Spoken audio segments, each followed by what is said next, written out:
Well, good morning. Today we're going to talk about scapegoats and the bound will. Sounds exciting, right? Well, we see it all front and center in our gospel passage today. In our passage this morning, we have a poor woman who has been physically deformed for 18 years, serious back issue where she's completely hunched over on herself. She can't look anyone in the eye, presumably in a lot of pain. And she's been this way for a while, and it's become the outcast of the community.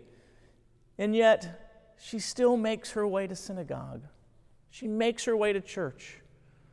Unbeknownst to her, who might be the rabbi of the day, she's there. 18 years. She had tried everything, but she couldn't heal herself. It's a perfect example of the bound will. Have you ever wanted something in your life or someone else's life to change? I know I have. What's it for you? What's wrong with you? Probably not a back problem. Might be, but probably not. But it's probably a problem that controls you. The one that you've tried to solve and cure and heal, but everything doesn't seem to work. Maybe it's anger, or destructive selfishness, or a destroyed relationship. Maybe it's been watching that Netflix every day, all day, or binging on food or alcohol, and you just can't get a hold of it. And the thing is, we can try as hard as anyone to fix it on our own, but then before we turn our heads, there is a rising up again. Yeah, you might get a little self-control from time to time, but that thing always sneaks back in, doesn't it? How's it going for you? Have you found the magic bullet that just takes it away? Don't get me wrong, like I said, there are momentary cures and where our appetite can be curved perhaps for a moment, but then we always find our way back. It's the bound will. If your will is free, then with just enough willpower and strength, you can kick any problem. You can stop anything that's not good for you. And yet, we all know deep in our hearts we can't.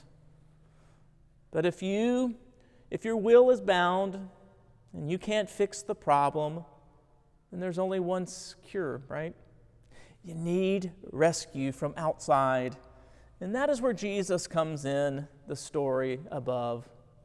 He steps in at just the right time. Look how he interacts with people who have big problems.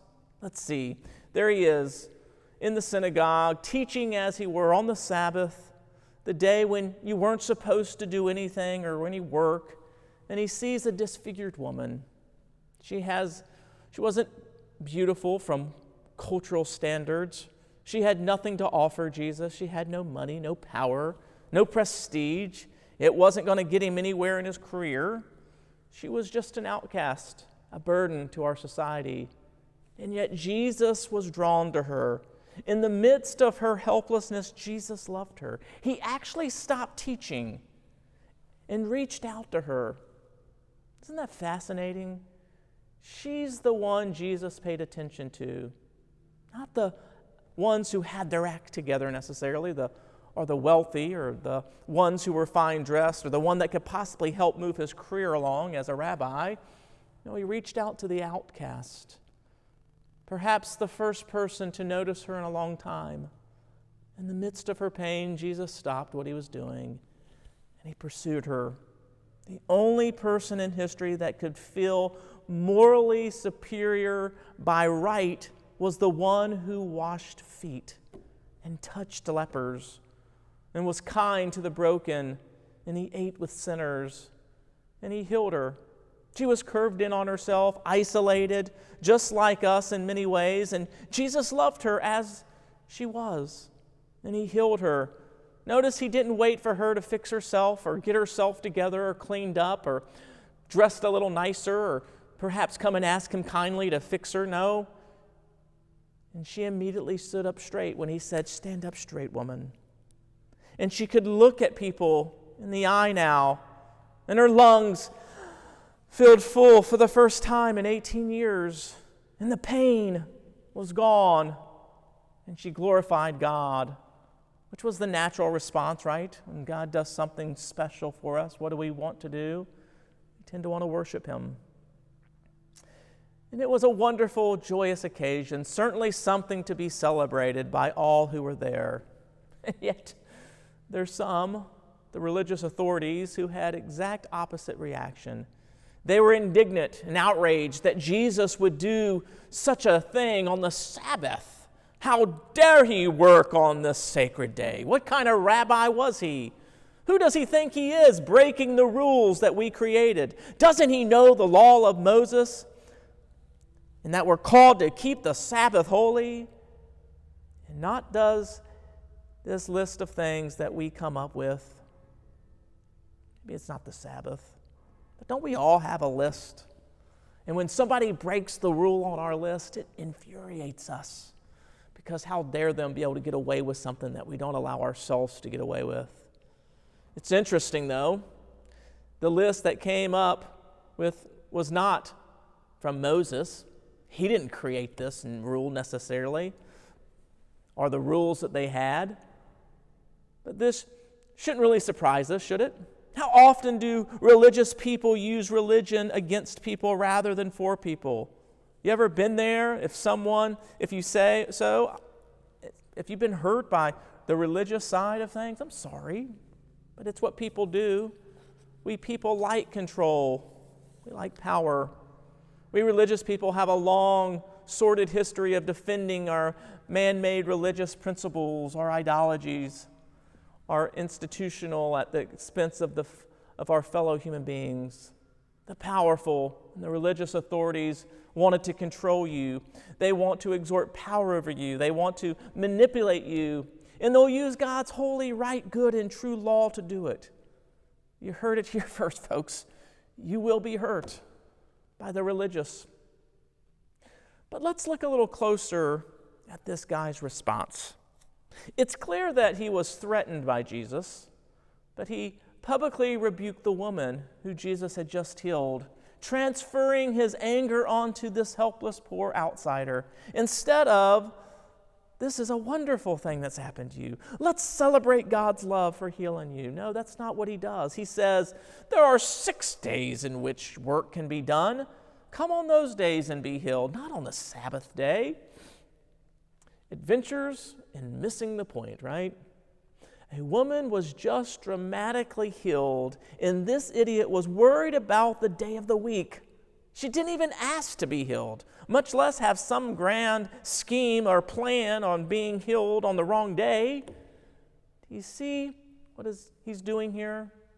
This religious professional is taking God's law, God's right, good, and true law, and he's twisting it, and he's adding to it, and he's manipulating it so that he can use it to have power and control over people.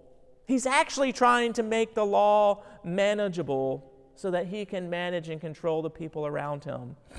He's taking the concept of the Sabbath, get some rest, and using it to exert power over people, using it to keep people down, using it to enslave people rather than set people free.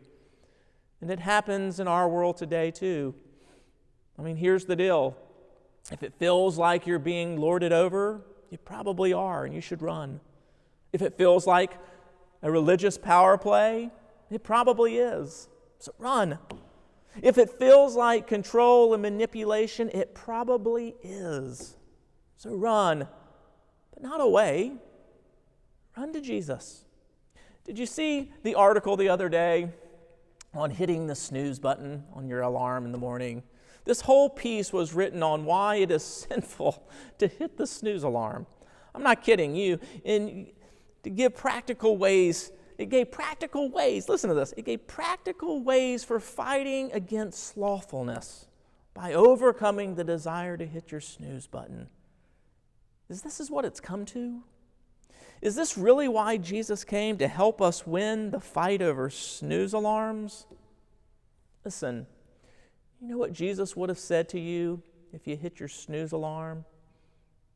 He probably would have said, are you tired? Do you need some more rest? Then hit the snooze. He would have said, come to me, all who are sleepy, and I'll give you rest. That's what Jesus does. He came along and blew up their whole power and control system by actually giving people rest on the Sabbath. And this guy is ticked off. But let's go just a little deeper. What we hate about ourselves, we project on others and try to destroy them, don't we? That is what is going on here. This guy is projecting all his own shame and brokenness and sin onto this poor woman. And then he's attacking her right there. He probably had just broken his own Sabbath rule and was feeling really bad about it. But he couldn't admit it, and he couldn't confess it. So he attacks someone else and points out the speck in their eye rather than the log in his heart. You know the things, we do it today. Well, they're just narcissists. They're lazy. She has no integrity. And many times we project this onto the people we love, like our kids and our spouses. A mentor once told me, if someone is really hung up over a certain sin in others, then it's probably safe to say that it's the same sin that they're in bondage to. And they're scapegoating. But here's the wonderful thing of God's grace. You see, God's grace goes deeper than all that.